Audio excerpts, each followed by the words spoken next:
আহ আজকে খাওয়া হবে জমজমা। উম, তাছাড়াও আছে আজকে একটা বিরিয়ানি পাক করা হবে, সেই স্বাদ লাগবে আজকে।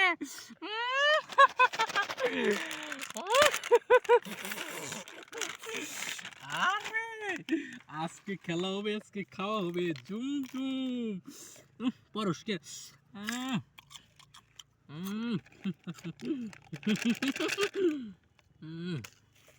এখন দিব আমি 1400 মশলা, মানে 1400 রকমের মশলা দিয়ে আজকে আমি খাবো।